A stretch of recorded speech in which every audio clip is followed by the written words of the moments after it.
तो जिस पॉइंट पे ऑब्जेक्ट है और जिस पॉइंट से ऑब्जर्व कर रहा है उन दोनों के बीच की जो लेंथ है, स्ट्रेट लाइन लेंथ है, उसको बोलते हैं लाइन ऑफ साइट। अब अगर मैं ऑब्जर्वर हूँ और तुम मेरे सामने बैठ के पढ़ रहे हो, है ना, तो मेरे तुम्हारे बीच एक स्ट्रेट लाइन ड्रॉ हो रही है, तो वो क्या कहलाएगी, मेरी लाइन ऑफ साइट। और तुम जब मुझे देखोगे तो क्या कहलाएगी, तुम्हारी लाइन ऑफ साइट। आई बात समझ में? तुम जब चलो क्वेश्चन करते हैं, कुछ जानते कुछ सीखते हैं, है ना। फिर से सुन लो, एंगल ऑफ एलिवेशन क्या है, हॉरिजॉन्टल लाइन और लाइन ऑफ साइट के बीच का एंगल है। हॉरिजॉन्टल लाइन और लाइन ऑफ साइट के बीच का एंगल है। फिर सुन लो, एंगल ऑफ एलिवेशन क्या है, हॉरिजॉन्टल लाइन और लाइन ऑफ साइट के बीच का एंगल है। एंगल ऑफ डिप्रेशन क्या है, हॉरिजॉन्टल लाइन और लाइन ऑफ साइट के बीच का एंगल है। ये नहीं कि ये वाला एंगल एंगल ऑफ डिप्रेशन है, ना, ये वाला एंगल ये नहीं है, ये नहीं है, ये है। ठीक है, ये क्या है, एंगल ऑफ डिप्रेशन, ये क्या है, एंगल ऑफ एलिवेशन। ठीक है, आई बात समझ में? तुमको नोट करना है नोट करो, उसके बाद चलेंगे हम क्वेश्चन पे।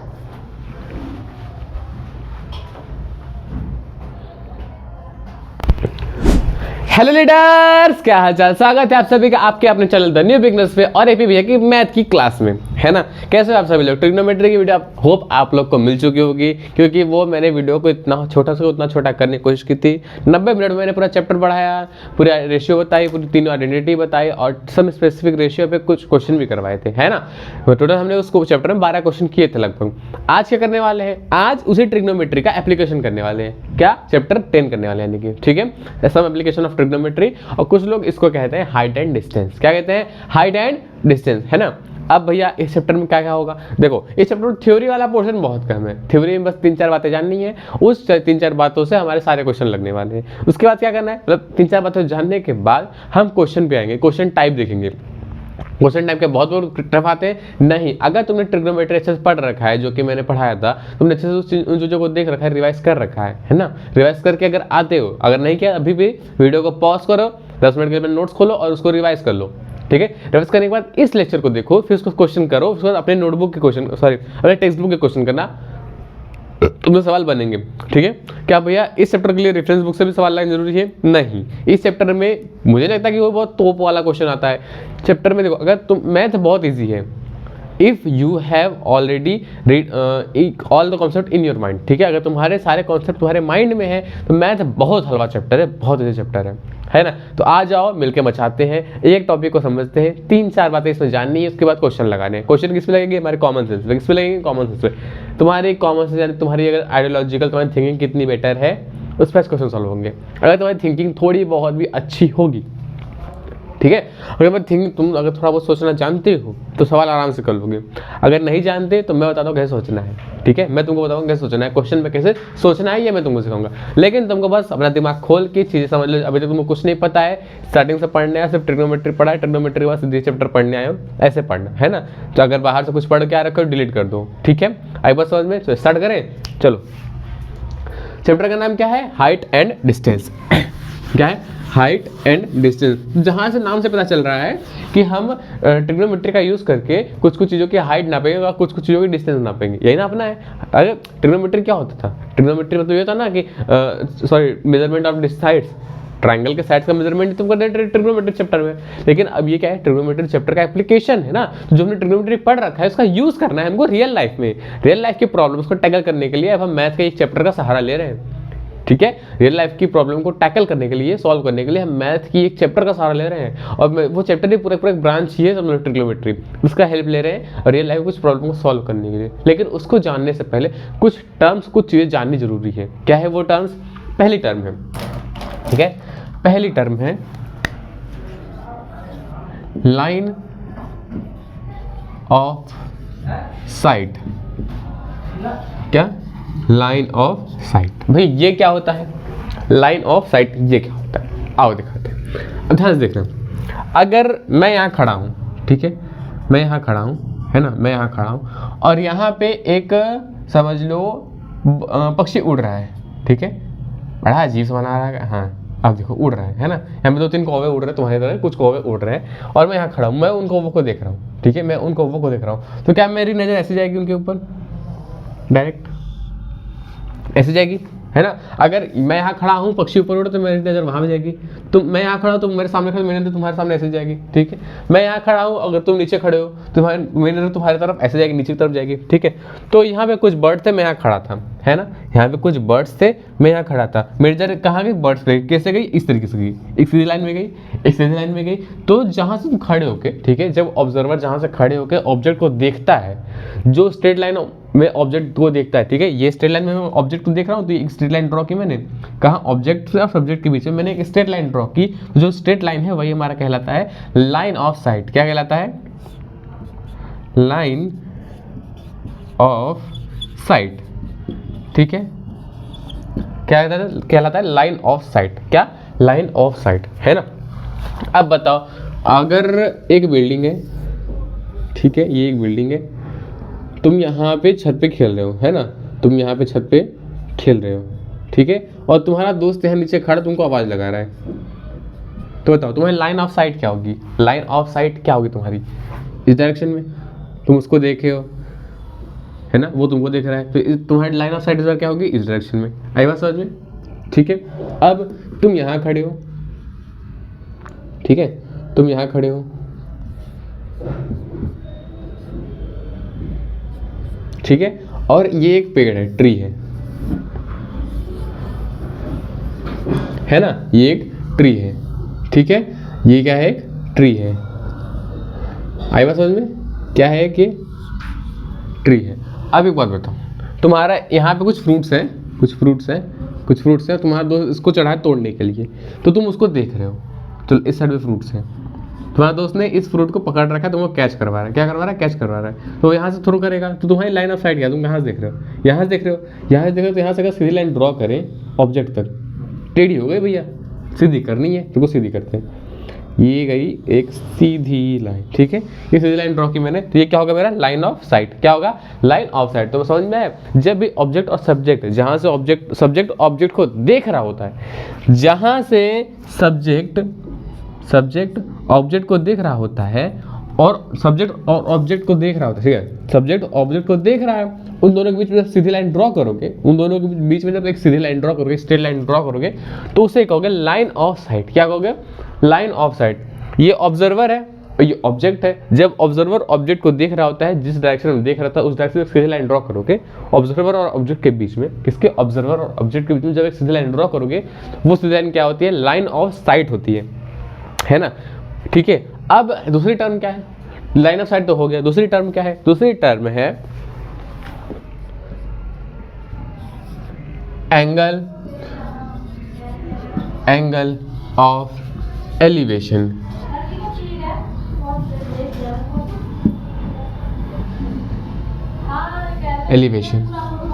ठीक है, क्या है, एंगल ऑफ एलिवेशन, ठीक है। दूसरी टॉपिक क्या है, दूसरा टर्म क्या है, एंगल ऑफ एलिवेशन। स्पेलिंग सही है, स्पेलिंग सही है, एक मिनट में चेक कर लूँ,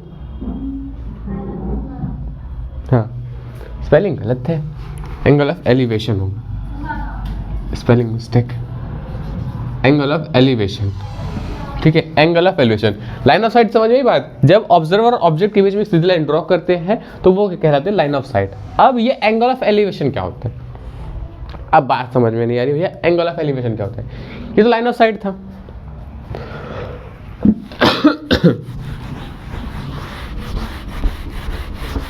ठीक है, तो लाइन ऑफ साइट था। एंगल ऑफ एलिवेशन क्या होगा, अब फिर से एक बात बताऊं, एक तुम मान लो कोई क्लासरूम में हो, ठीक है, स्कूल का तुम्हारा एक क्लासरूम है, first floor, second floor, third floor, fourth floor, fifth floor, sixth floor, तुम हो 7th फ्लोर नहीं, चलो तुम हो 6th फ्लोर पे, यहाँ पे तुम यहाँ पे हो, ठीक है, तुम यहाँ पे हो, तुम्हारा दोस्त गया है कैंटीन में, वो तुमको आवाज़ लगा रहा है ना, तुम यहाँ पे हो, है ना, ये तुम हो वाई, तुम्हारा दोस्त डी यहाँ पे, ठीक है, आई बात समझ में। अब तुम्हारा दोस्त तुमको देख रहा है, ठीक है, तुम्हारा दोस्त तुमको देख रहा है, तुम्हारा दोस्त तुमको देख रहा है, तो ऑब्जर्वर कौन है, तुम्हारा दोस्त, ये क्या है, ऑब्जर्वर। तो लाइन ऑफ साइट क्या होगी इसकी, तुम्हारी तरफ एक स्ट्रेट लाइन, टेढ़ी होगी फिर से भैया, तुम्हारी तरफ एक स्ट्रेट लाइन, ठीक है, ये होगी इसकी लाइन ऑफ साइट। क्या होगी ये? Line of site. तो ये तो लाइन ऑफ साइट है भैया, लेकिन हमको क्या चाहिए? Angle of elevation. तो ध्यान देखो, ऑब्जर्वर कौन है? ये है। ये खड़ा कहाँ पे? यहाँ पे खड़ा है। तो जहाँ पे ऑब्जर्वर खड़ा होता है, फिर जहाँ से हम ऑब्जर्वर देखते हैं, फिर जहाँ से जो रेफरेंस पॉइंट्स हम ऑब्जर्व करते हैं, उससे हॉरिजॉन्टल एक लाइन ड्रॉ करो। क्या करो? उससे हॉरिजॉन्टल लाइन ड्रॉ करो। ठीक है, उससे हॉरिजॉन्टल जब एक लाइन ड्रॉ करोगे, तो देखोगे इस लाइन के बीच में और इस लाइन ऑफ साइड के बीच में एक एंगल बन रहा है एंगल। ये जो एंगल थीटा बन रहा है ना, यही हमारा है angle of elevation. Angle of elevation. अब है याद कैसे करेंगे? ध्यान देखना, ये है एलिवेशन है ना, जहां पे तुमको एलिवेशन दिखे। ठीक है, एंगल ऑफ एलिवेशन, जब तुमको एलिवेशन की बात याद है, एलिवेशन है, तो मतलब तुमको एंगल ऊपर का लेना है। कौन सा? ऊपर का लेना है। कौन सा? ऊपर का लेना है। अब एक और टर्म है तीसरी टर्म क्या है? तीसरी टर्म है एंगल ऑफ डिप्रेशन। क्या? Angle of depression. भाई ये क्या होता है? जे का बवाल है, मुझे पढ़ लेना पड़ रहा हो। हम बताएंगे, आओ इधर। ठीक है, एंगल ऑफ डिप्रेशन ये क्या होता है? यह डिप्रेशन का चल, जो हम लोग डिप्रेशन चल रहे हैं, नहीं, तुम जो डिप्रेशन चल रहे हो वो डिप्रेशन की बात नहीं हो रही। तुमका क्या है डिप्रेशन में? तुम लोग 10th में हो, बच्चे हो, तुमको आई डिप्रेशन होगी, तुमका आई डिप्रेशन में जा रहे हो। लबेरिया वगैरह बीमार नहीं ना हो, बच्चे हो भी, पढ़ाई लिखाई करो, मौज काटो, डिप्रेशन में क्या जा रहे हो। ठीक है, अब बात किसकी? एंगल ऑफ डिप्रेशन की। एंगल ऑफ डिप्रेशन क्या होगा? ध्यान से देखो, यही एग्जाम्पल लो। तुमने जैसे आवाज लगाई, 1 2 3 4 5, ये छठा फ्लोर, यहाँ तुम्हारा सखा था, तुमने जैसे ही आवाज लगाई वो थे, है ना, आवाज लगाते ही देखो, ये तो तुम्हारा लाइन ऑफ साइट हो गया। सॉरी, ये तो तुम्हारी हॉरिजॉन्टल लाइन हो गई ग्राउंड से, है ना, हॉरिजॉन्टल लाइन हो गई ग्राउंड से। तो लाइन ऑफ साइट क्या होगा? ये इसको अब बोल रहा है, इसकी तरफ देख रहा है। देखो इस बार ऑब्जर्वर ये है, ऑब्जर्वर कौन है इस बार? ये है। ठीक है, कौन थे? तुम। इस बार ऑब्जर्वर कौन? तुम। और तुम्हारा दोस्त क्या है? इस बार ऑब्जेक्ट है। कौन है ये? ऑब्जेक्ट है।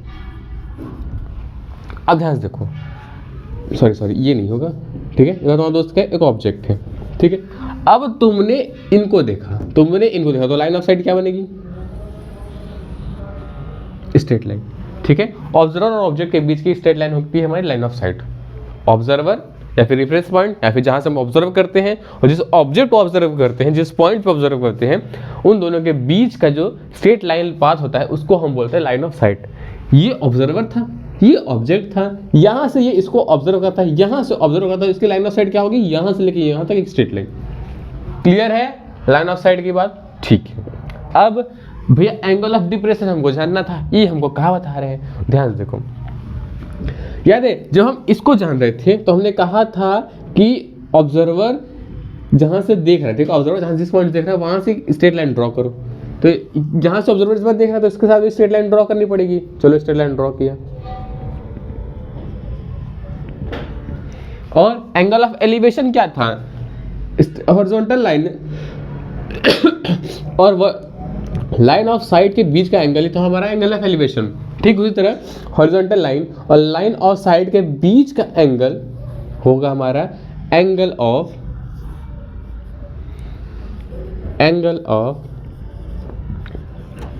डिप्रेशन। क्या आई बात समझ में? ये भी बहुत छोटे में पढ़ा रहा हूँ, इसलिए पढ़ा रहा हूँ ताकि तुम्हारा टाइम बचे, तुमको क्वेश्चन प्रैक्टिस करने का मौका मिल जाए, तुमको चीज़ समझ में आए जल्दी से, क्विकली। अरे ऐसा और नो, देखो अगर तुम्हारे पास टाइम बचेगा तुम ज़्यादा प्रैक्टिस कर पाओगे, है ना? बताओ, कर लोगे। ज़्यादा तुम्हारे पास टाइम बचेगा तुम ज़्यादा चीज़ें कर पाओगे, ज़्यादा एक्टिविटी कर पाओगे। मैं ये नहीं कह रहा कि तुम एक चैप्टर के 100 सवाल लगाओ, लेकिन जो चैप्टर तुम्हारा वीक है उसको तो प्रैक्टिस करो एटलीस्ट। अगर मैं कह रहा हूँ तुम्हारा ट्रिग्नोमेट्री वीक है, ट्रिग्नोमेट्री को अच्छे से सॉल्व कर लो, फिर हाइट एंड डिस्टेंस में हो। हाइट एंड डिस्टेंस में अगर तुमको लग रहा है कि चीज़ें समझ में आ रही है, तुमने एनसीईआरटी सवाल लगाए, तुम सारे सवाल बन गए, 1-2 सवाल फंसे, कोई दिक्कत नहीं, अच्छी बात है, दोबारा ट्राई करना, दोबारा सारे सवाल लगेंगे, 3 बार सारे सवाल लग जाएंगे। क्या एनसीईआरटी के बाहर कोई बुक लगाने की जरूरत है? वेल आई सजेस्ट, अगर तुम अच्छी थिंकिंग कैपेबिलिटी रखते हो, मुझे नहीं लगाओ, काम चल जाएगा, इस बुक से काम चल जाएगा। एनसीईआरटी भी अच्छे क्वेश्चन देती है, बट अगर तुम्हारे पास बहुत टाइम है, तुम चाहते हो कि प्रैक्टिस और करनी चाहिए, रेफरेंस बुक उठा लो, कौन सा उठाएं, आर एस उठा लो, आर डी शर्मा उठा लो, एम डी अग्रवाल उठा लो, तुम्हारी मर्जी, तुमको जो बुक पढ़नी पढ़ लो, PYQ लगा लो। PYQ तो मैं यही करवा लूँगा, मैक्सिमम कुछ PYQ तो मैं यही करवा लूँगा। ठीक है, ठीक है। तो अब एक बार फिर से जान लो चीज़ें, जान लो फिर से चीज़ें। लाइन ऑफ साइट क्या होता है? जब भी ऑब्जर्वर, ये है ऑब्जर्वर, जब ऑब्जर्वर और ऑब्जेक्ट के बीच में, ठीक है, ऑब्जर्वर और ऑब्जेक्ट के बीच में एक स्ट्रेट लाइन ड्रॉ की जाती है, तो वो होती है हमारी लाइन ऑफ साइट। ऑब्जर्वर कौन है? जो ऑब्जेक्ट को देख रहा है। ऑब्जेक्ट कहाँ है? यहाँ पर है। तो जिस पॉइंट पे ऑब्जेक्ट है और जिस पॉइंट से ऑब्जर्व कर रहा है, उन दोनों के बीच की जो लेंथ है, स्ट्रेट लाइन लेंथ है, उसको हम बोलते हैं लाइन ऑफ साइट। अब angle of depression, angle of elevation क्या होता है? ये तो फर्स्ट था, ये सेकंड है। एंगल ऑफ एलिवेशन क्या होता है? एंगल ऑफ एलिवेशन वो होता है कि जब लाइन ऑफ साइट में, ध्यान से देखो, जब लाइन ऑफ साइट और हॉरिजॉन्टल लाइन, हाँ, ये कौन सी? Horizontal line.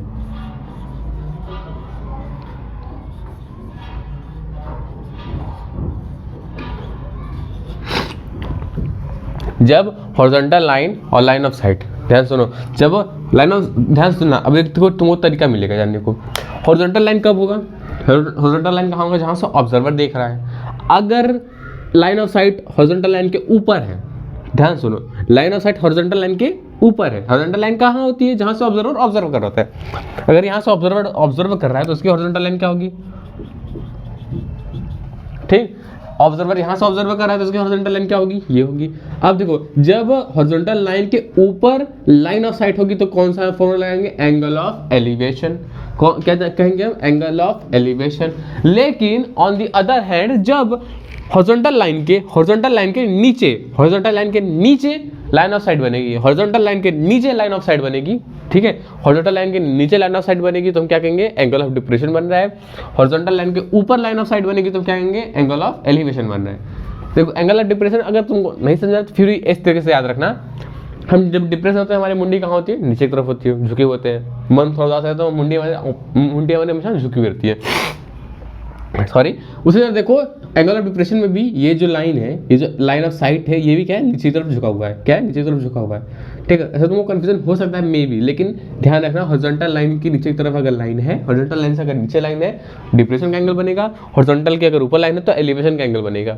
अब एंगल ऑफ एलिवेशन और एंगल ऑफ डिप्रेशन किसके बीच का एंगल होता है? उदाहरण देखना, एंगल ऑफ एलिवेशन होता है हॉरिजॉन्टल लाइन और लाइन ऑफ साइड के बीच का एंगल, और एंगल ऑफ डिप्रेशन होता है हॉरिजॉन्टल लाइन और लाइन ऑफ साइड के बीच का ही एंगल।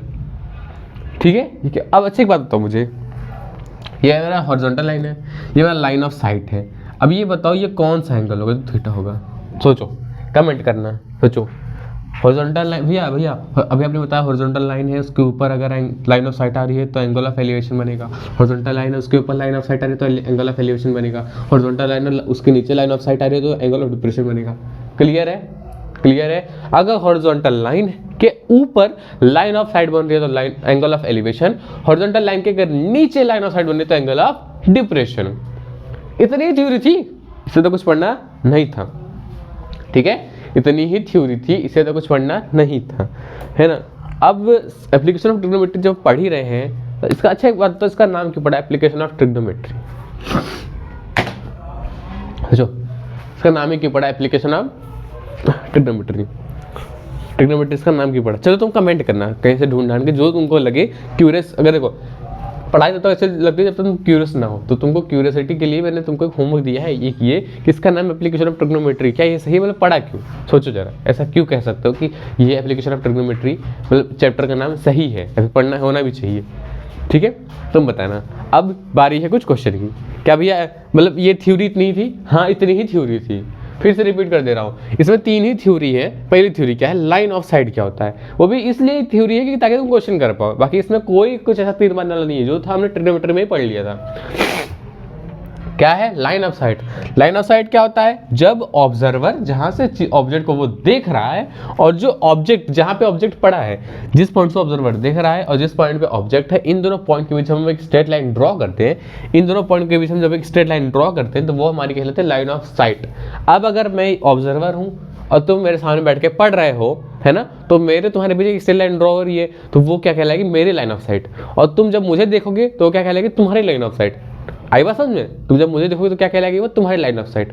अब एंगल ऑफ एलिवेशन, अब देखो जहां से ऑब्जर्वर देख रहा होता है ना, जहां से ऑब्जर्वर देख रहा होता है वहां जब हम एक स्ट्रेट लाइन ड्रॉ करते हैं, ऑब्जर्वर यहां से देख रहा है तो उसके उसके हॉरिजॉन्टल लाइन एक ड्रॉ करेंगे। मैं यहां से देख रहा हूं तो मेरे हॉरिजॉन्टल लाइन ये होगी, तुम यहां से देख रहे हो तुम्हारी हॉरिजॉन्टल लाइन ये होगी, जहां मैं देख रहा हूं मेरे हॉरिजॉन्टल लाइन मेरे नाक के सामने ये होगी, ठीक है, सॉरी आंख के सामने, है ना।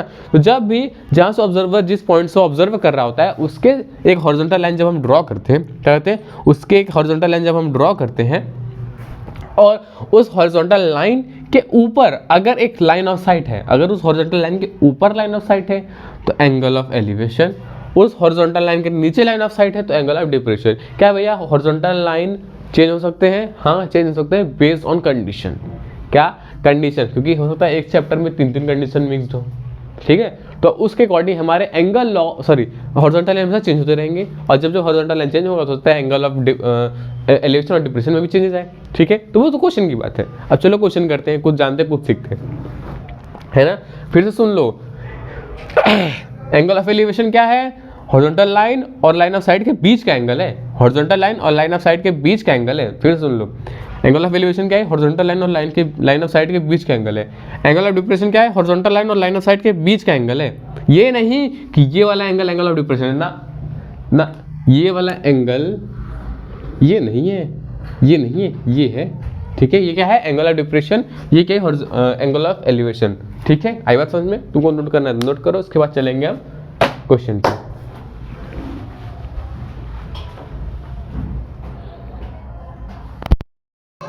अब देखो ये 3 सवाल तुम्हारे सामने हैं। देखो उसी जो हमने अभी तक पढ़ाई की थी, 3 चीजें हमने पढ़ी है अभी, क्या क्या?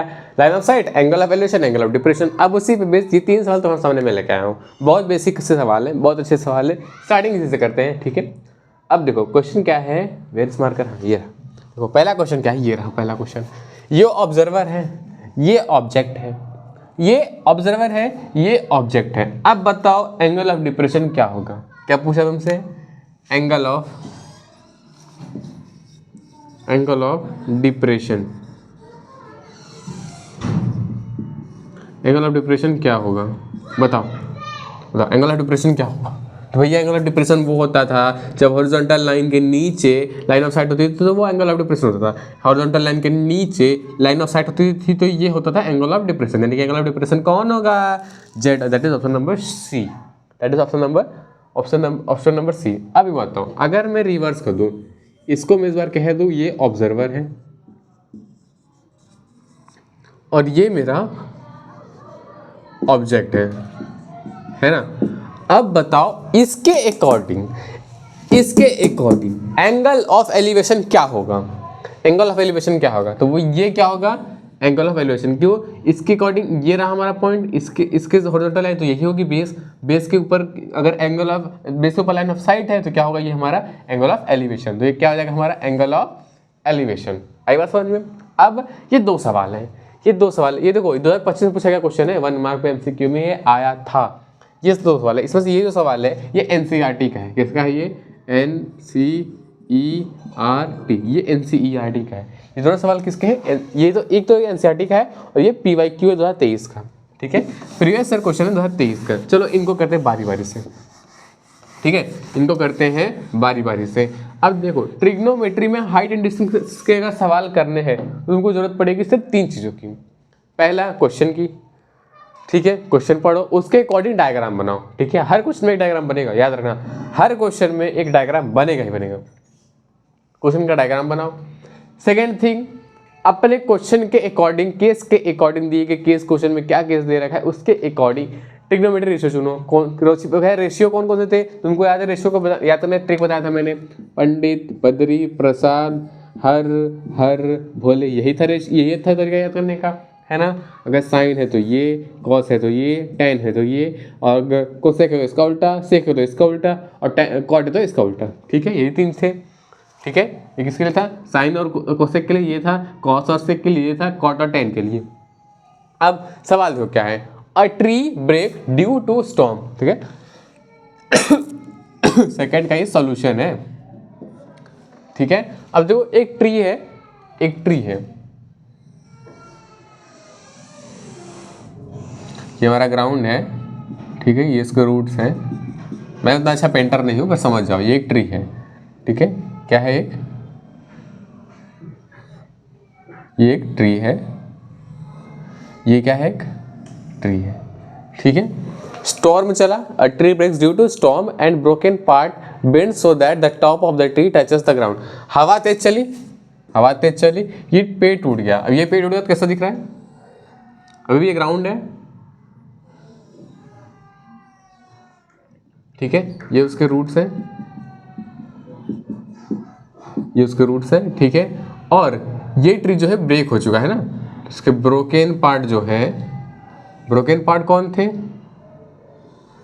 ये था, है ना। तो इस पेड़ का ये जो टच ग्राउंड को टच कर रहा है, ये पार्ट ब्रोकन पार्ट क्या कर दिया, ग्राउंड को टच कर दिया, ठीक है। इस ट्री का जो ब्रोकन पार्ट था वो ग्राउंड को टच कर गया, है ना। मोटी मोटा ये कुछ ऐसा तुमको दिख रहा है शेप, इस टाइप का, ठीक है। ये हाइट ऑफ ट्री थी, ये ब्रोकन पार्ट था, है ना। अब क्या कह रहा है, making an angle 30 degree with it. ये ग्राउंड से, ध्यान सुनो, broken part bend so that the tree touches the ground, ground को टच किया and making an angle 30 degree with it. किससे 30 डिग्री का एंगल वो किससे बना रहा है, ग्राउंड से बना रहा है, ग्राउंड से 30 डिग्री का एंगल बना रहा है, यानी कि ये कितना आ गया 30 डिग्री, यानी कि अगर ग्राउंड से 30 डिग्री का, तो लाइन ऑफ साइट यही होगी, लाइन ऑफ साइट ये होगी, ग्राउंड 30 डिग्री, यानी ग्राउंड क्या है, इसका हॉरिजॉन्टल लाइन है, तो हॉरिजॉन्टल लाइन ये है, लाइन ऑफ साइट ये है, 30 डिग्री एंगल बना रहे। कौन सा एंगल होगा, एंगल ऑफ एलिवेशन, गिवन लिखना पड़ेगा तुमको, एंगल ऑफ एलिवेशन क्या आया 30 डिग्री, ठीक है। फिर the distance between foot of the tree and the point where the top touches the ground is 8 metre. The distance between foot of the tree and the point where tree touches, where the top touches the ground, ये foot of the tree था, ये top जहाँ पे ground को touch करा था ये था, इन दोनों के बीच का डिस्टेंस कितना दे रखा है 8 मीटर, कितना दे रखा है 8 मीटर, यहाँ से यहाँ तक, ठीक है, दे रखा है 8 मीटर। अब find the height of the tree, तुमसे ये हाइट पूछे ट्री की हाइट पूछे, याद रखना, ट्री की हाइट पूछा है, सोच लो, ट्री की हाइट क्या पूछा है, ट्री की height, tree break down due to, हाँ तुमसे पूरी ट्री की हाइट पूछा है, इसकी हाइट पूछा है, क्या होगी, सोचो सोचो क्या होगी, ट्री की हाइट क्या होगी,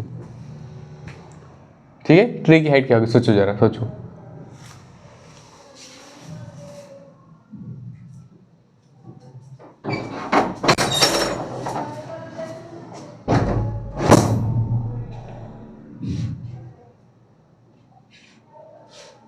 सोच लिया, अब ध्यान से देखना, ध्यान से देखना, अब मैं बता रहा हूँ कैसे करना है।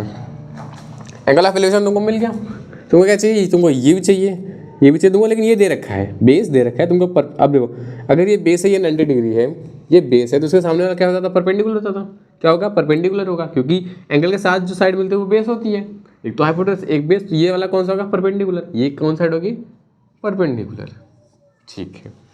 अब तुमको पूरे ट्रिग्नोमेट्री रेशियो में कोई परपेंडिकुलर और बेस का, कोई परपेंडिकुलर और बेस का, कोई परपेंडिकुलर बेस का रिलेशन मिलता है, परपेंडिकुलर बेस पर perpendicular hypotenuse, base hypotenuse, perpendicular base, perpendicular base, यानी कि टेन, ये कौन सा टेन का, तो अगर मैं 10 रख रहा हूँ, 10 30 डिग्री, 10 ऑफ 30 डिग्री, 10 30 डिग्री, तो वो क्या आ रहा है, परपेंडिकुलर बेस का रेशियो, क्या परपेंडिकुलर बेस का रेशियो, परपेंडिकुलर क्या है पता नहीं, बेस क्या है 8, परपेंडिकुलर क्या है पता नहीं, बेस क्या है 8, परपेंडिकुलर बेस, ठीक है।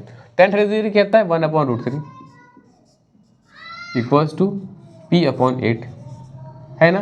परपेंडिकुलर क्या होगा, परपेंडिकुलर होगा 8/√3, क्या होगा 8/√3। अच्छा क्या परपेंडिकुलर तो आ गई, लेकिन हाइट ऑफ द ट्री तो पूरी है, यानी जो ब्रोकन पार्ट है वो भी हमको चाहिए। ब्रोकन पार्ट क्या है हमारा, हाइपोटेनस, ब्रोकन पार्ट क्या है हमारा, हाइपोटेनस, फिर से ब्रोकन पार्ट क्या है हमारा, हाइपोटेनस।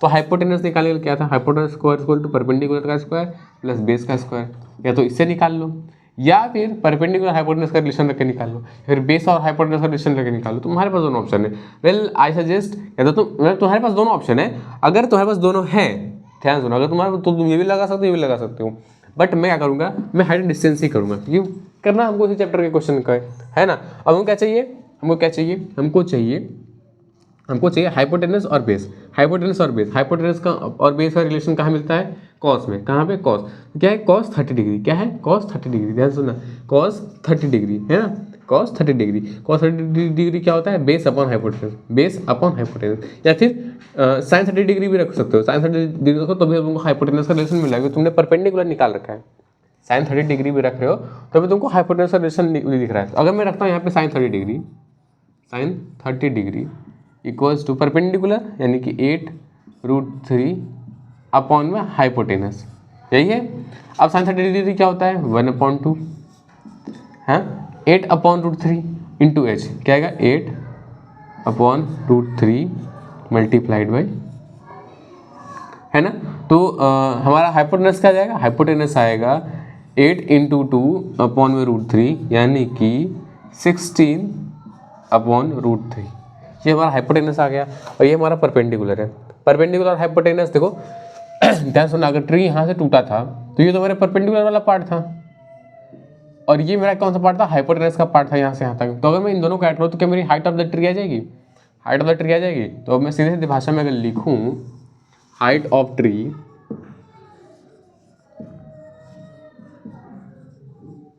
किसके इक्वल होगा, परपेंडिकुलर प्लस हाइपोटेनस के, है ना। तो वो परपेंडिकुलर क्या है, 8/√3, परपेंडिकुलर क्या है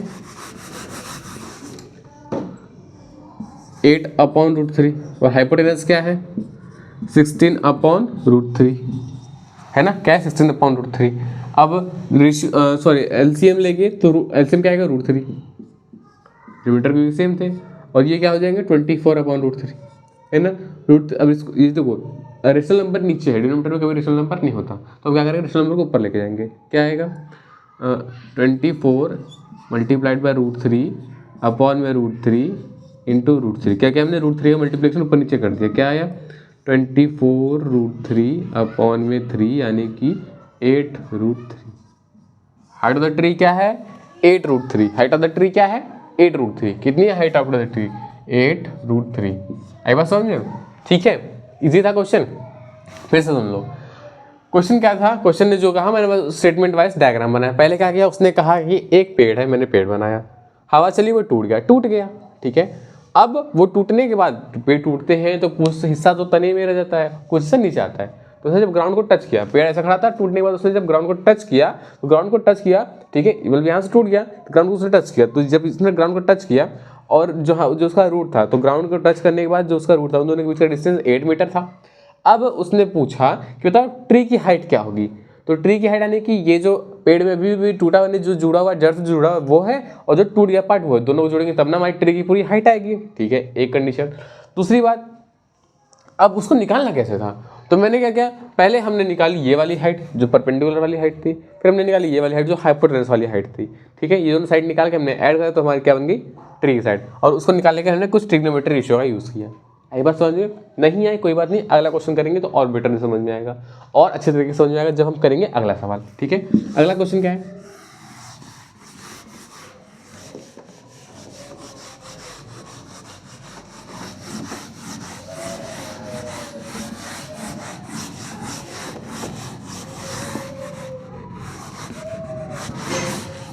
देखो क्वेश्चन नंबर 3 क्या है, if a pole 6 metre high cast a shadow 2√3 long on the ground then the sun's elevation. ध्यान सुन लो, शैडो वाले क्वेश्चन हमेशा पूछता है।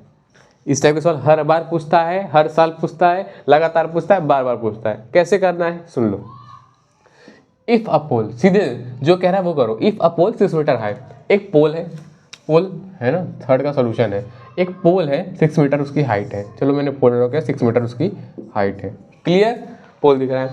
Cast a shadow 2√3 metre long, shadow कहाँ बनती है, जमीन पे, कहाँ बनती है, ग्राउंड पे, तो ग्राउंड पे शैडो बनती है तो इसकी फुट से बनेगी, हाँ, यहाँ से आता है शैडो बनी जो कि कितने 2√3 मीटर लॉन्ग है, ठीक है, यहाँ से यहाँ तक, ठीक है, कितना 2√3 metre long on the ground then the sun's elevation. अब पूछ रहा है कि जो ऑब्जर्वर है वो यहाँ खड़ा है, तो इस ऑब्जर्वर के अकॉर्डिंग जो ऑब्जेक्ट हमारा सन है, जो हमारे सूरज चाचू हैं,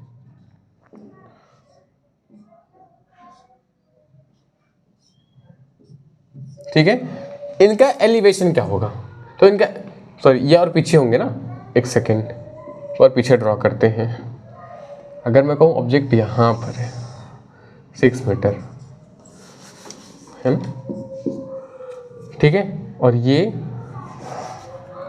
2√3 मीटर, ठीक है, ये 6 मीटर, ये 2√3 मीटर। अब देखो सन का एलिवेशन यानी कि यही आएगा, ठीक है। तो ऑब्जर्वर यहाँ खड़ा है ना, वो पूछ रहा सन का एलिवेशन क्या होगा, उसके अकॉर्डिंग अगर मेरे उसके अकॉर्डिंग सन जो पोल की लेंथ है वो 6 मीटर हाइट है उसकी, और जो उसका शेडो बन रहा है इस पोल के फुट से लेके उस तक ऑब्जर्वर तक वो बना 2√3 मीटर का। तो वो पूछ रहा है कि सन कितने डिग्री एंगल पे मेरे से कितने डिग्री एंगल पे है, ठीक है। अगर मेरा सन हो जाए तो मुझे ये बताना है कि सन कितने डिग्री एंगल से मैं सन को देख रहा हूँ, ठीक है, कितने डिग्री के एंगल से मैं सन को देख रहा हूँ। तो अगर मैं सन ऊपर है यानी कि मैं लाइन ऑफ साइट ये सॉरी मेरा हॉरिजॉन्टल लाइन ये है, लाइन ऑफ साइट ये है, तो इन दोनों बीच में एंगल जो बनेगा वो एंगल ऑफ एलिवेशन बनेगा। ध्यान सुनो, हॉरिजॉन्टल लाइन ये है, लाइन ऑफ साइट ये है, तो इन दोनों के बीच में जो एंगल बनेगा वो बनेगा कौन सा एंगल, एंगल ऑफ एलिवेशन। और सन कहाँ है, ऊपर ही है, और मेरा हॉरिजॉन्टल लाइन क्या है, सामने है, तो इन दोनों के बीच का angle angle of elevation. Angle of elevation क्या है मुझे वो बताना है, क्या बताना है, एंगल ऑफ एलिवेशन बताना है। अब इसको कैसे करोगे, तो ध्यान से देखो, तुमको ऑप्शन दे रखे हैं वैसे, तुम पहले इसको देखो, ये क्या दे रखा है, ये क्या दे रखा है तुमको। अगर मैं इसको मान रहा हूँ एंगल ऑफ, ये मुझे बताना है एंगल थीटा क्या होगा मेरा। तो अब इसके अकॉर्डिंग ये जो ये है ये तो बेस होगा, बेस होगा, ये हमने ट्रिग्नोमेट्री चैप्टर में पढ़ रखा था। ये क्या होगा, परपेंडिकुलर, ये क्या होगा, perpendicular, perpendicular base, perpendicular base, perpendicular base का कोई ऐसा रिलेशन, मतलब परपेंडिकुलर बेस कौन से ट्रिग्नोमेट्री रेशियो में आता था, कौन से ट्रिग्नोमेट्री रेशियो में आता था, साइन होता था base upon perpendicular upon hypotenuse, cos होता था बेस अपॉन हाइपोटेनस, और tan होता था परपेंडिकुलर अपॉन हाइपोटेनस। क्या भैया इजी लग रहा है, पढ़े हो तो इजी लगेगा ही ना, पढ़े हो तो इजी लगेगा ही ना, मैथ मतलब ये भैया यार मैं हूं ना, ठीक है।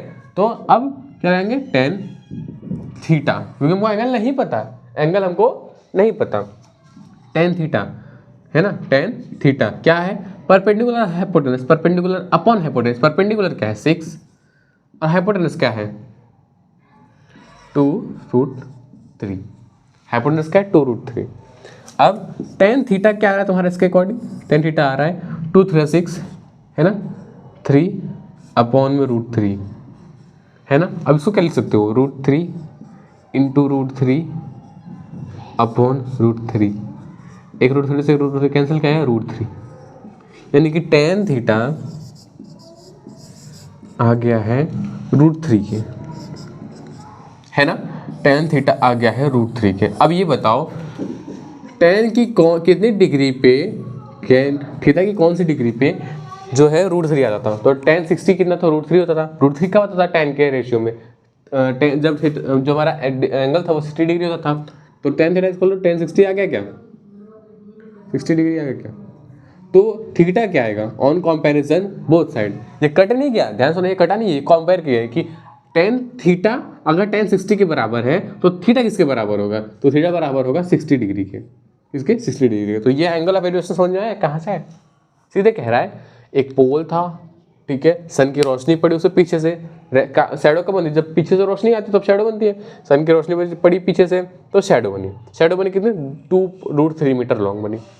यहाँ से ऑब्जर्वर देख रहा था, अब इसको ये बताना है या फिर ये पूछ रहा है कि बताओ मैं कितने डिग्री के एंगल से सन को देख रहा था, तो उसके लिए हमने इसकी हाइट का यूज़ किया और इसके शैडो की लेंथ का यूज़ किया। इसकी हाइट को हमने इसकी हाइट मतलब वो परपेंडिकुलर बना दिया, उसके शैडो को हमने बेस बना दिया, और हॉरिजॉन्टल लाइन हमारी क्या थी, बेस थी, ग्राउंड थी हमारी हॉरिजॉन्टल लाइन, क्योंकि हम यहीं से देख भी रहे थे, ठीक है।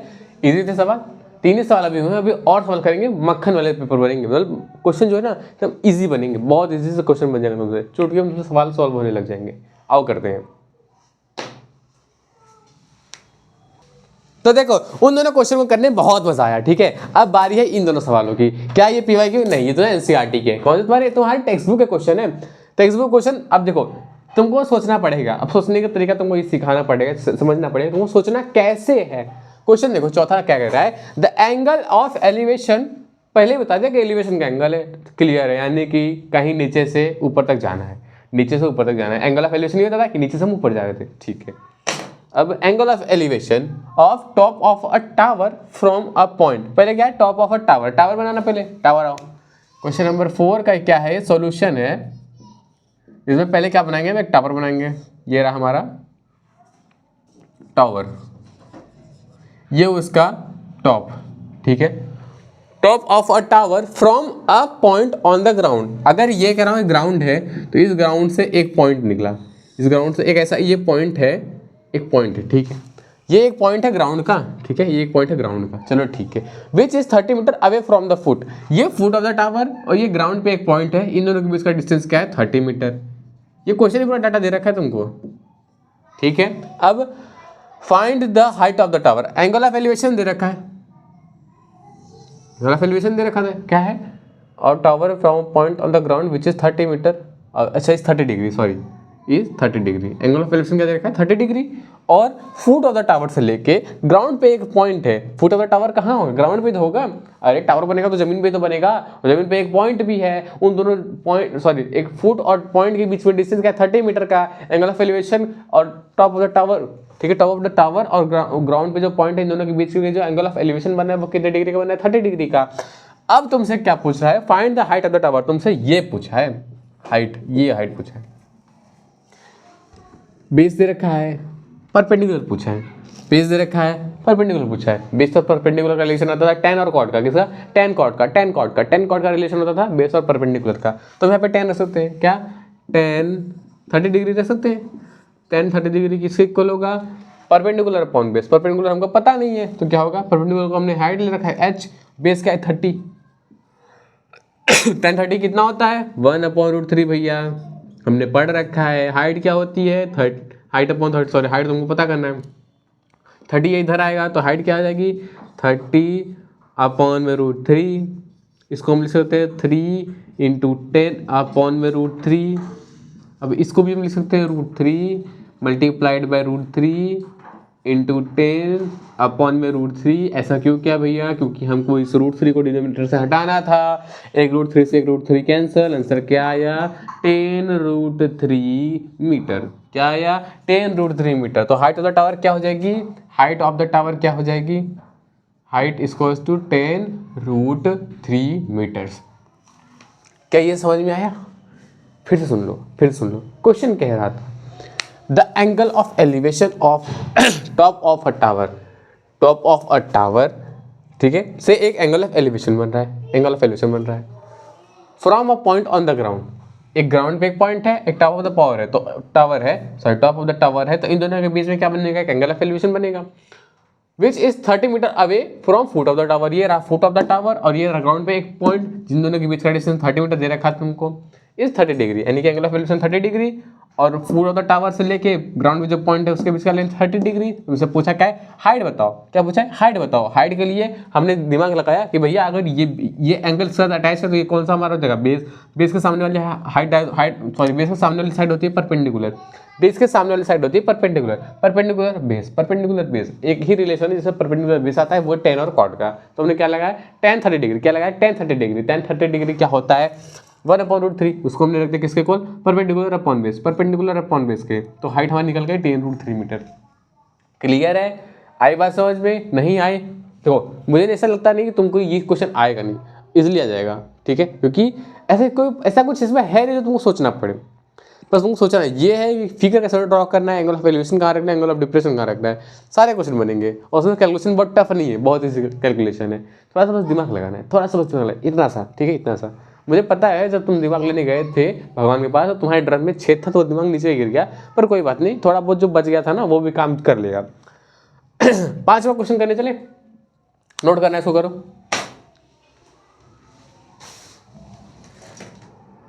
आई होप तुमने नोट कर लिया होगा। चल दो अब चलते क्वेश्चन नंबर 5 की तरफ, है ना। 5th क्वेश्चन क्या है,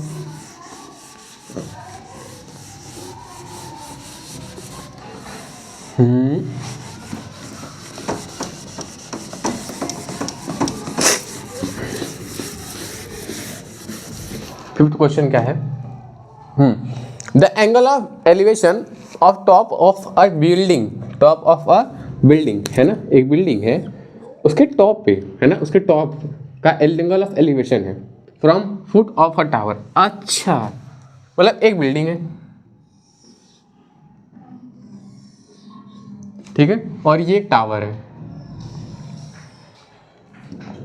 ठीक है, ये टावर है, दोनों का जो बेस है वो सेम है, मुझे जहाँ तक इससे लग रहा है कैसे सेम है। आप देखिए क्वेश्चन काउंट मुझे तो सेम लग रहा है अभी तक। Foot of a tower is 30 degree, मतलब angle of elevation of top of a building from foot of a tower. ये रहा फुट ऑफ अ टावर, ये रहा टॉप ऑफ अ बिल्डिंग, ठीक है। तो ये एंगल ऑफ एलिवेशन कितना दे रखा है, कितना दे रखा है 30 डिग्री। फिर and angle of elevation of top of the tower from foot of building, foot of building, ये रहा foot of building, top of tower, इन दोनों का एंगल ऑफ एलिवेशन क्या दे रखा है, क्या दे रखा है एंगल ऑफ एलिवेशन, ये 60 डिग्री। चलो ठीक है ना। If the tower is 50 metre high, tower की लेंथ दे रखी है 50 मीटर, है ना। Find the height of the building, तुमको बिल्डिंग की हाइट पूछा है। अब एक बात बताओ, ध्यान से सुनना, सोचना और बताना मुझे। इसमें तुम पहले किसको चूज करोगे, पहले तुम क्या निकालोगे, जरा सोचो। हमको हाइट तक जाना है भैया, हमको एक चीज़ दिख रही है कि दोनों ग्राउंड पे बने हैं, ग्राउंड पे ही बने हैं, सेम लेवल के स्पेस पे बने होंगे, मतलब सेम ग्राउंड पे बने होंगे, तो उनकी एल्टीट्यूड यानी कि हाइट दोनों का सेम होगा ग्राउंड पे, है ना। तो यानी कि पॉइंट ऑफ व्यू जो है as a ground, horizontal line जो है वो दोनों की सेम होगी। हॉरिजॉन्टल लाइन तो वही होगी ना जहाँ से ऑब्जर्वर देख रहा है, अगर मैं यहाँ से कर रहा हूँ तो मेरी हॉरिजॉन्टल लाइन ये होगी, अगर मैं ग्राउंड से देख रहा हूँ तो मेरी ग्राउंड से हॉरिजॉन्टल लाइन ये होगी। तो अगर यहाँ पे मैं खड़ा हूँ, यहाँ से मैं इस टावर, इस बिल्डिंग की टॉप को देख रहा हूँ तो मेरी हॉरिजॉन्टल लाइन ये हो गई। यहाँ पे मैं खड़ा होकर इस टावर की टॉप को देख रहा हूँ तो मेरी हॉरिजॉन्टल लाइन ये होगी, यानी दोनों की हॉरिजॉन्टल लाइन सेम है। एक बात तो क्लियर है, ठीक है। इसका एंगल ऑफ एलिवेशन दे रखा है, बेस नहीं पता, हाइट नहीं पता। इसका एंगल ऑफ एलिवेशन दे रखा है, बेस नहीं पता लेकिन हाइट पता है। एक बात बताओ, अगर एंगल ऑफ एलिवेशन दे रखा है, हाइट पता है, तो क्या ये बेस निकल सकता है, क्या बेस निकल सकता है? हाँ बेस निकल सकता है। किसके? बेस यानी कि हाइट अब sorry perpendicular upon base, perpendicular upon base, कौन सा?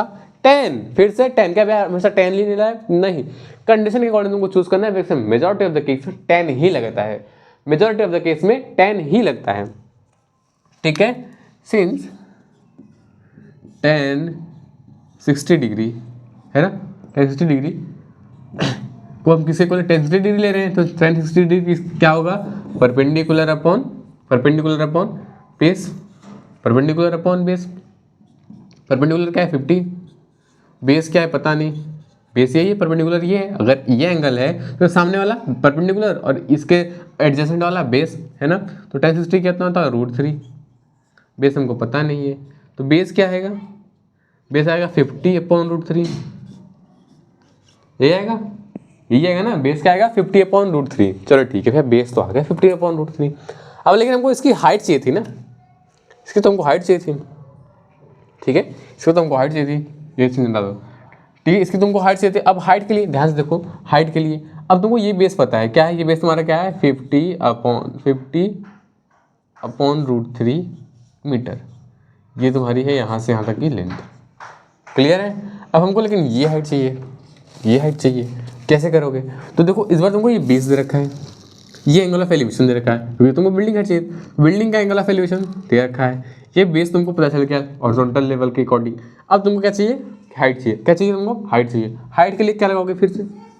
10 60, क्योंकि बेस परपेंडिकुलर है ना, तो 10 30 डिग्री किसके इक्वल होगा? Perpendicular upon base, sorry perpendicular upon base, perpendicular upon base. Perpendicular क्या है हमारा? हाइट ही तो है। 10 30 कितना होता है? 1 अपॉन √3, है ना। और परपेंडिकुलर क्या है? हाइट है हमारा।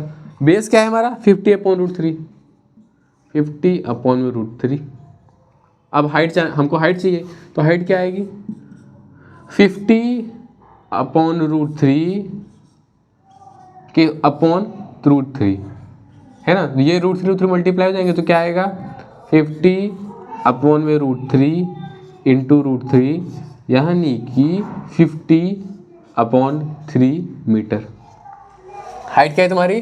50 अपॉन √3 सॉरी 50 अपॉन 3 मीटर्स, है ना, 50 अपॉन 3 मीटर, ये तुम्हारी आ गई हाइट। आई बात समझ में? सोचो कितना बड़ा सवाल था, देखने में तो बहुत डरावना लग रहा था, लेकिन था कितना इजी, बहुत पिद्दी सा क्वेश्चन था ना, है ना, बहुत पिद्दी सा क्वेश्चन था ना, ठीक है। और क्वेश्चन करोगे? चलो और क्वेश्चन करते हैं, मजा आएगा। अब उठा दे कुछ पीवाईक्यू, क्योंकि एनसीईआरटी बहुत हो गई। एनसीईआरटी के सवाल तुम करना, तुम्हारे लिए होमवर्क है। क्या है? एनसीईआरटी के सारे क्वेश्चन तुमको सॉल्व करने, तुम्हारे लिए होमवर्क है। हम चलते कुछ प्रीवियस ईयर क्वेश्चन उठाते हैं, वहाँ से कुछ 5-6 क्वेश्चन करते हैं, कुछ अच्छे तरह के, और फिर कुछ केस बेस करेंगे, तब जाके मजा आएगा, तब ने समझ आएगा कि हाँ हमने कुछ पढ़ा है आज। तो शुरुआत करते हैं आप पीवाईक्यू। अब देखो, अब है ये 2020 के 2 सवाल आए हैं ये पीवाईक्यू है, जो कि दोनों क्वेश्चन 2020 के बोर्ड एग्जाम में आए हैं, बल्कि ये तो तुम्हारे सीधे एनसीईआरटी का सवाल है, तुम्हारे सीधे एनसीईआरटी का डिट्टो विद डाटा है। देखो एनसीईआरटी क्वेश्चन है, कह रहा है क्वेश्चन क्या कह रहा है, from a point on the ground, question number 6 पढ़ रहा हूँ, ठीक है, सोल्यूशन है 6 का solution. From a point on the ground, ground पे एक पॉइंट है, चलो ठीक है, ग्राउंड पे मैंने एक पॉइंट बना दिया। हाँ, The angles of elevation of bottom and top of a transmission tower, एक ट्रांसमिशन टावर, ट्रांसमिशन टावर मतलब क्या मतलब होता है, मतलब जियो के टावर नहीं होता जो टेलीकॉम इंडस्ट्री में टावर बनाते हैं बड़े बड़े, जो कि नेटवर्क प्रोवाइड करते हैं, उनको हम ट्रांसमिशन टावर बेसिकली बोलते हैं। ट्रांसमिशन टावर को जैसा दिखता है ना। चलो ये समझ लो, लेट सपोज कि तुम्हारा एक ट्रांसमिशन टावर है, ठीक है, ठीक है, ये ट्रांसमिशन टावर है ना, ये इसका टॉप है और ये हिस्सा इसका बॉटम है, लेट सपोज, और ये रही पॉइंट ऑन द ग्राउंड। हाँ, अब angle of elevation, angle of difference of transmission tower fix eight top of 20। अच्छा, ये 20 मीटर हाइट की एक बिल्डिंग पे फिक्स्ड है।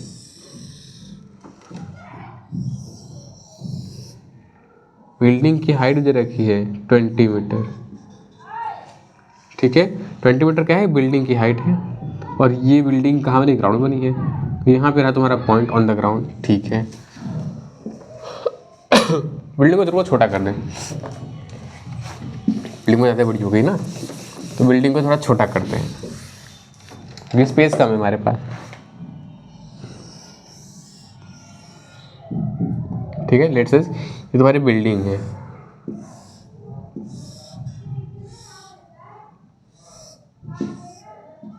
ठीक है, ये तुम्हारी बिल्डिंग है,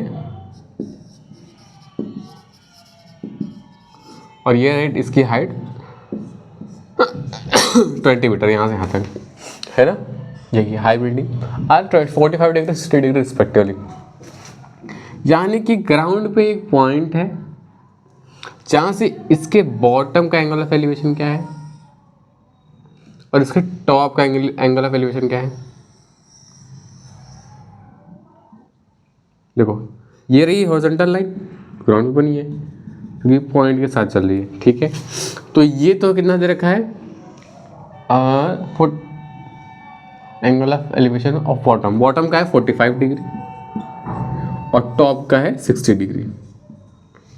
देखो बॉटम का एंगल कम है और टॉप वाले का एंगल ज़्यादा है, तो 45 डिग्री बॉटम वाला, 60 डिग्री जो होगा वो टॉप वाला होगा। चलो ठीक है, क्या पूछा है, find height of the tower, पूछा टावर की हाइट पूछा है, क्या पूछा है, टावर की हाइट पूछा है। अच्छा एक बात मुझे बताओ,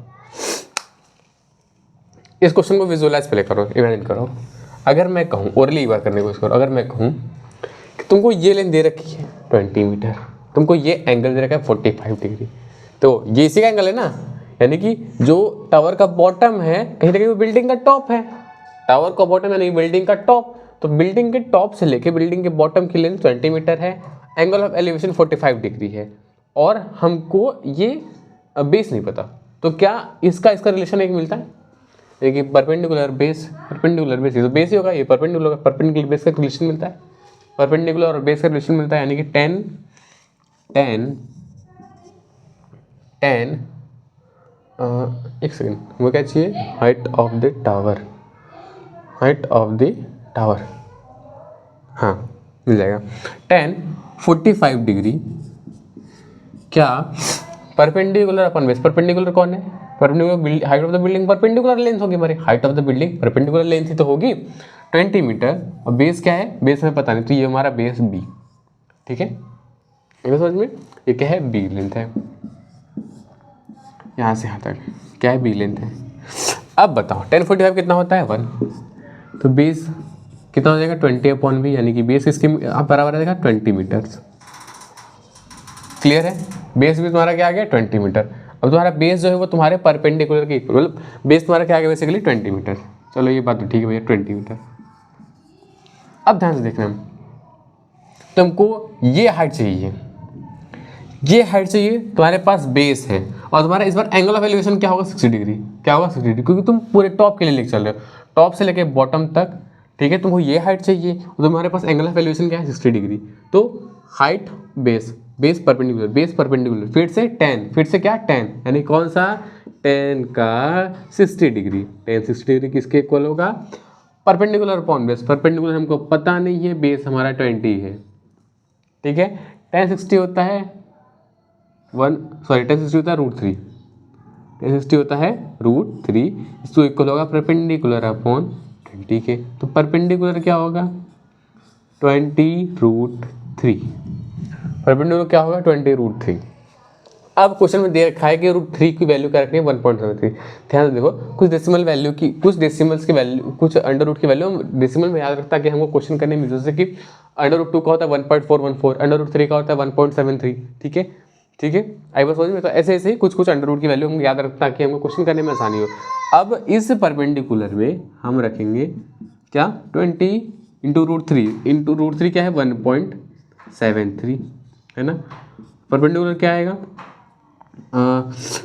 3 to the 6, 7 to the 14, 2 1 2, है ना 1 3 और 1 0, दो डेसिमल है 34, क्या आएगा 34.6 मीटर। एक बात समझ में? परपेंडिकुलर क्या तुम्हारा क्या आ गया 34.6 मीटर, यानी कि यहाँ से यहाँ तक की लेंथ है 34.6 मीटर। अब एक बात बताओ, हमको चाहिए टावर की हाइट और बिल्डिंग की हाइट। ये तो टावर और बिल्डिंग की हाइट मिला के है, टावर प्लस बिल्डिंग की हाइट मिला के कितनी आ रही 34.6, लेकिन हमको चाहिए टावर की हाइट। हाँ, टावर की हाइट चाहिए ना, तो बिल्डिंग की हाइट क्या है 20 मीटर गिवन था, किसके इक्वल होगा 34.6 के। तो टावर की हाइट क्या होगी, इसमें से 34.6 में से 20 माइनस कर देंगे, क्या करेंगे 20 माइनस कर देंगे, तो बिल्डिंग की हाइट क्या आएगी, सॉरी टावर की हाइट क्या आएगी, बताओ बताओ टावर की हाइट क्या आएगी, टावर की हाइट क्या आएगी, सोचो सोचो टावर की हाइट क्या आएगी, बताओ बताओ बताओ, तो टावर की हाइट क्या आएगी, अरे 14.6 आएगी, 14.6 मीटर। ठीक है, तो टावर की हाइट क्या आ गई 14.6 मीटर। दैट्स इट, यही था हमारा आंसर। क्या इस क्वेश्चन में कुछ था? कुछ नहीं था, बस तुमको थोड़ा सा दिमाग लगाना था, तुमको थोड़ा सा सोचना था। क्यों?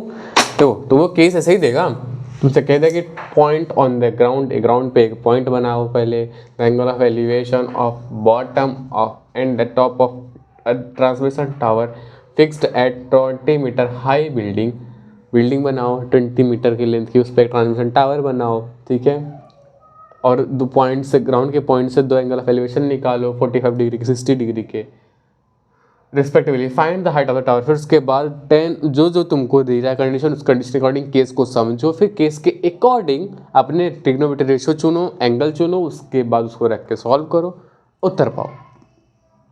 ठीक है, अब 7th क्वेश्चन में चले, 6 तो हो चुका, 7 में चलते हैं। नोट करना हो कर लो, वीडियो को पॉज करके कर लो।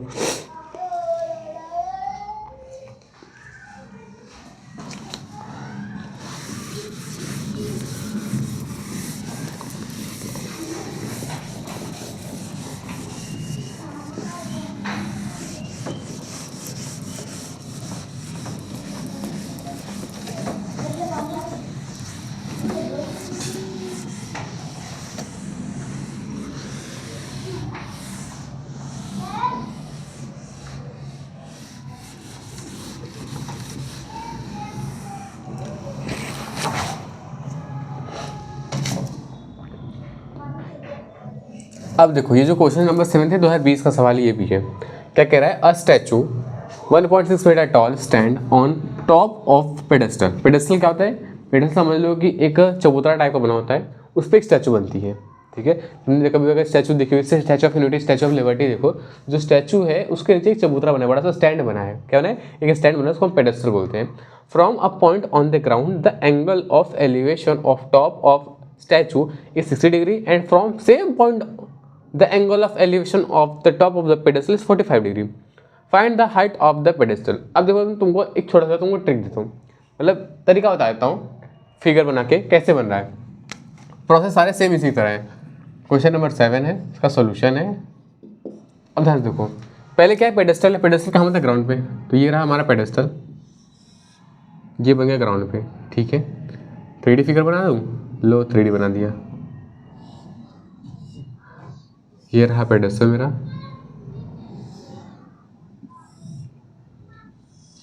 ठीक है, ये मेरा पेडेस्टल है। अब इसके ऊपर एक स्टैचू खड़ी है, ठीक है, ये स्टैचू है ना। क्या स्टैचू बना रहे हो भैया? हाँ, मेरी स्टैचू ऐसे ही है, ठीक है। ये स्टैचू इसके ऊपर खड़ी है, ठीक है। ये स्टैचू इस पेडेस्टल पे खड़ा है, ठीक है। तो पेडेस्टल का बॉटम ये होगा, तो यही तो ग्राउंड होगा। अब इस ग्राउंड से कुछ दूर एक पॉइंट है, ग्राउंड से कुछ दूर एक पॉइंट है, ठीक है। From a point on the ground, ठीक है। Statue 1.2 tall stand. देखो स्टैचू की हाइट दे रखा है, इसकी ये हाइट दे रखी है 1.6 मीटर, यहाँ से पेडेस्टल तक की, है ना। From a point on ground angle of elevation of top of statute 60 degree. Statue का टॉप ये होगा, यहाँ से इस पॉइंट तक जो एंगल बन रहा है वो 60 डिग्री का है। और and from same point the angle of elevation of top of pedestal 45 degree. और इसी पॉइंट से इस पेडेस्टल का जो टॉप है वो ये होगा, इसका जो एंगल ऑफ एलिवेशन बन रहा है वो बन रहा है 45 डिग्री का, ठीक है। Find the height of the pedestal. तुमसे इस बार इसकी हाइट पूछा है। अब एक बात था, पिछली बार बिल्डिंग की हाइट दी गई थी, पिछली बार बिल्डिंग की हाइट थी, है ना। तो तुमने क्या किया था? बिल्डिंग की हाइट से पहले बेस निकाला, फिर उसके बाद बेस निकालने के बाद तुमने पूरी टावर और बिल्डिंग की हाइट मिला के निकाली, फिर उसमें सिर्फ तुमने टावर की बिल्डिंग की हाइट मैंने तो टावर की हाइट आ गई। इस बार तुमको स्टैचू की हाइट दे रखा है, तुमको बिल्डिंग की हाइट दे रखी है, तुमसे बिल्डिंग की हाइट पूछ रहा है। क्या पूछ रहा है? बिल्डिंग की हाइट पूछ रहा है ना। कैसे करोगे? तो मुझे एक बात बताओ, बिल्डिंग की हाइट बिल्डिंग पेडेस्टल की हाइट जो है और point angle of elevation, pedestal की हाइट क्या है? एच है, मान लो लेट कर लिया, एंगल ऑफ एलिवेशन 45 डिग्री है। तो अगर एंगल ऑफ एलिवेशन 45 डिग्री है, तो अगर हम 1045 लगाते हैं तो पेडेस्टल की हाइट यानी परपेंडिकुलर हो जाएगा, ये बेस हो जाएगा। परपेंडिकुलर अपॉन बेस किसके होगा? 1045। 1045 क्या होता है? 1, यानी कि परपेंडिकुलर अपॉन बेस। बेस क्या है? पता नहीं। जो परपेंडिकुलर हमारा हाइट है वो हमारा बेस के इक्वल हो जाएगा। परपेंडिकुलर जो हमारा हाइट है वो क्या बेस के इक्वल हो जाएगा? हाँ भैया हो जाएगा। अरे 1045 जो तुम रख रहे हो, 1045 रख रहे हो वो किसके लिए?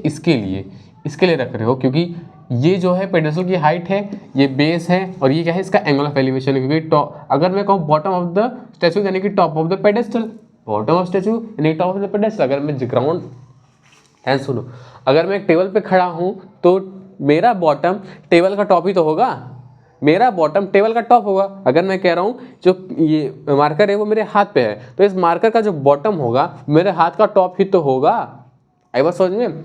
तो अब वो क्या है कि इसका टॉप है और इसका बॉटम, ठीक है। इसका टॉप और इसका टॉप जो इसकी हाइट है, ये इसका बेस है, इन दोनों के बीच का लेंथ। अब हमको ये बेस चाहिए, है ना। तो अब बेस ऑफ परपेंडिकुलर रिलेशन था 10, बेस पर परपेंडिकुलर रिलेशन था 10। 10 क्या होता है? परपेंडिकुलर अपॉन बेस, है ना। 1045 यानी कि 1।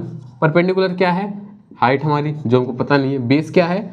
बेस हमको पता नहीं है, ठीक है। तो बेस किसके इक्वल आएगा? परपेंडिकुलर सॉरी हाइट के, यानी कि ये जो हाइट है वो इसके इक्वल है, हाइट इसके इक्वल है। अगर ये इसके इक्वल, हाइट इसके इक्वल आ गई, ध्यान सुनना, जो ये लेंथ है ये तो इसकी, ये जो डिस्टेंस है, सॉरी ये जो डिस्टेंस है, ये जो बेस है वो इसके लिए भी तो बेस ही है, इसके लिए भी तो बेस है। तो आप बताओ, अगर तुमको बेस दे रखा है, एंगल ऑफ एलिवेशन दे रखा है 60 डिग्री, 10 60 लगा के बेस लगा के तुम ये पूरी हाइट निकाल लोगे। अगर तुम्हारी ये पूरी हाइट आ गई तो उस पूरी हाइट में से तुम अगर ये माइनस कर देते तो क्या ये तुमको मिल जाता है? क्लियर है? करना। अच्छा सवाल है ये, के एस के दे रहा हूँ, खुद से करो। ये पी वाई क्यू है लेकिन खुद से करो, ठीक है। चलो एक और पी वाई क्यू करते हैं।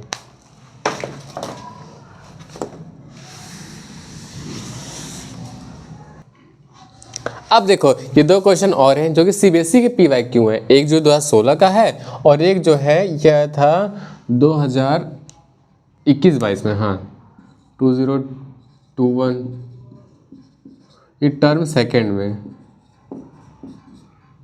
ठीक है। ये 2016 का है और ये 2021-22 का है। जो टर्म वाइज एग्जाम नहीं हुए थे, टर्म 1 टर्म 2 लॉकडाउन के बाद वाले जो तुम्हारे सीनियर रहे होंगे उनके एग्जाम में आया था ये पेपर। क्या था? The top of two poles of height 20 metre and 28 metre are connected with a wire. भैया बनाना पड़ेगा डायग्राम, डायग्राम बनाओ पहले। क्या है सॉल्यूशन है 8th का।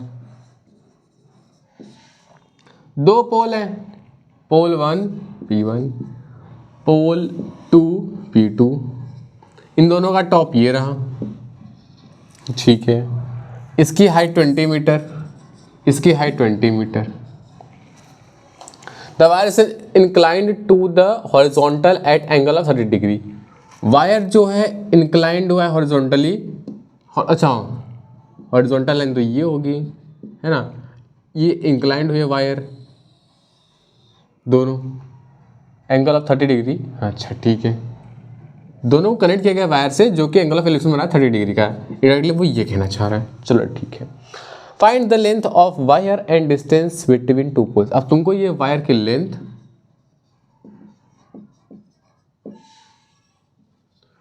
और ये इन दोनों के बीच का डिस्टेंस बताना है। क्या हो नहीं पाएगा? सोचो क्या हो नहीं पाएगा? ये 28 मीटर है, सॉरी 28 मीटर है, क्या हो नहीं पाएगा? क्या मैं इसको ऐसा लिख सकता हूँ क्या? 20 मीटर यहाँ से यहाँ तक प्लस 8 मीटर यहाँ से यहाँ तक। क्या ये अगर 8 मीटर है, ये एंगल ऑफ एलिवेशन है, तो क्या ये निकल जाएगा? क्या ये डिस्टेंस बिटवीन टू पोल्स होगा? क्या ये अगर निकल जाएगा तो ये इसके दोनों रिलेशन से क्या ये निकल जाएगा? ये तुम करोगे, ये KS के तुम्हारे लिए और SW कह सकते हो, तुम खुद से करोगे, है ना। अब मैं बताऊँगा क्वेश्चन नंबर 9। क्या? क्वेश्चन नंबर 9, ठीक है, ये तुम खुद से करोगे। जिसने नोट नहीं किया पीछे जाओ, पॉज करो, नोट करो। हम करेंगे क्वेश्चन नंबर 9। मैं भी सोचता इस चैप्टर के लास्ट क्वेश्चन हो। क्या हो? लास्ट क्वेश्चन हो, है ना।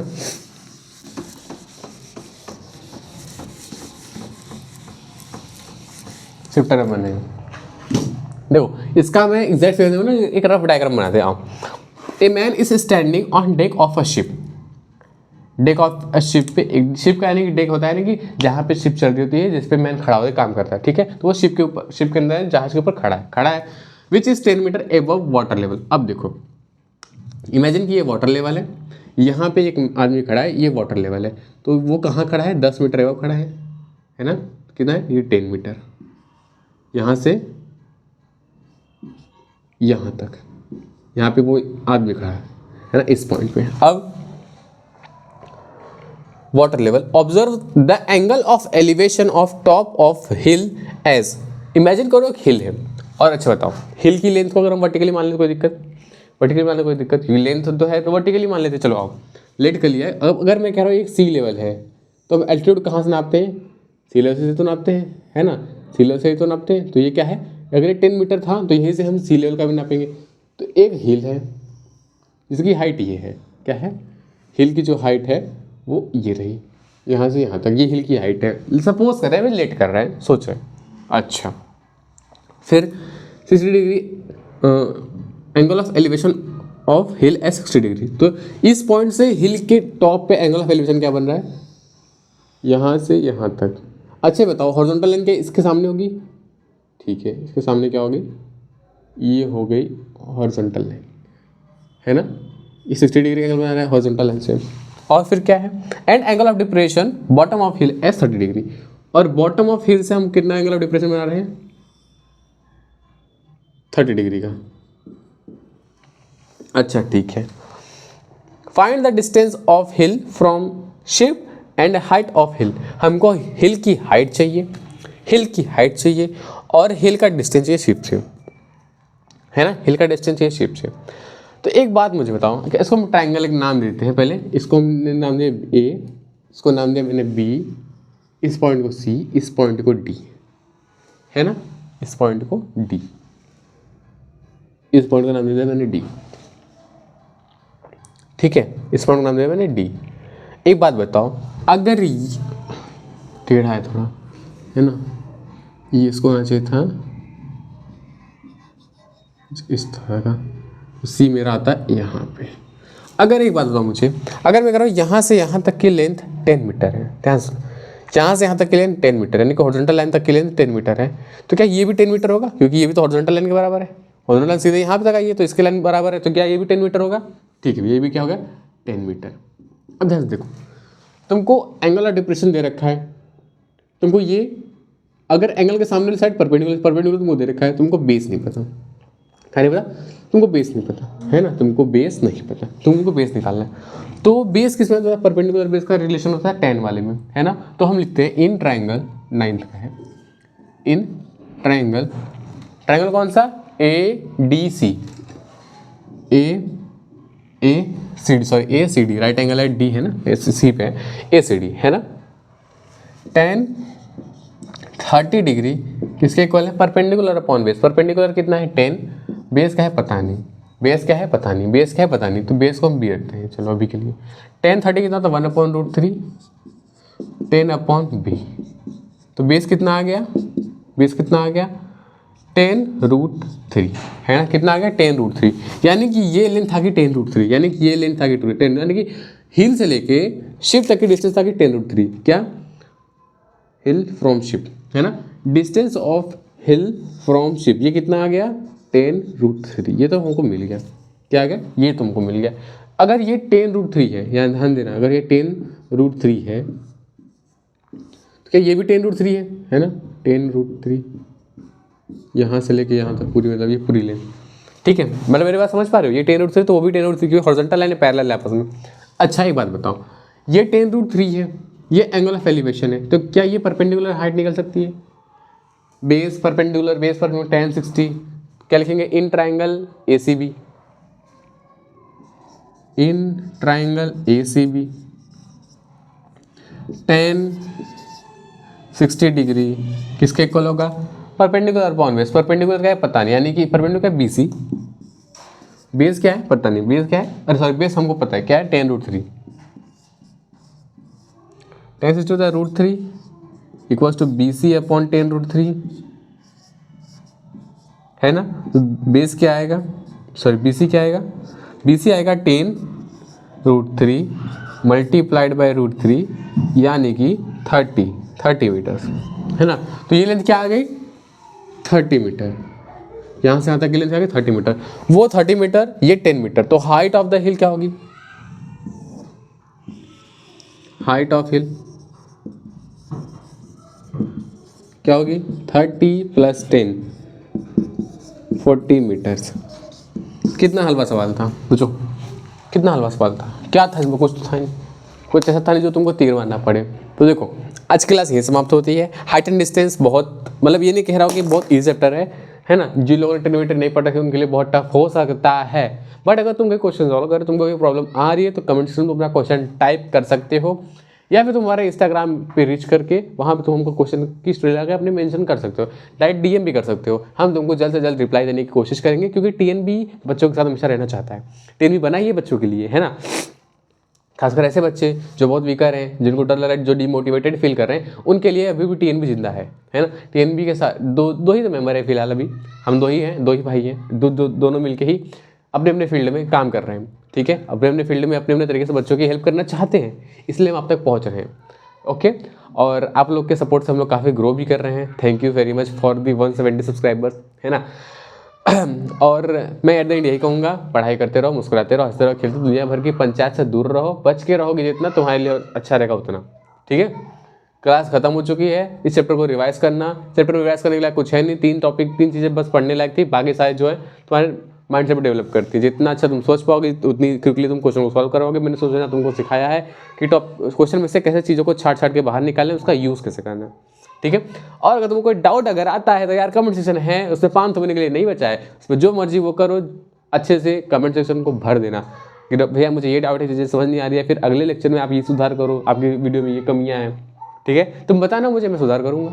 तुम बताना मुझे भैया क्वेश्चन का मैं करवाऊँगा, और तुम बताना मुझे भैया थ्योरी से समझने में और अच्छे से बताऊँगा, ठीक है। तुम बताओगे तब तो मैं करूँगा, है बात समझ में।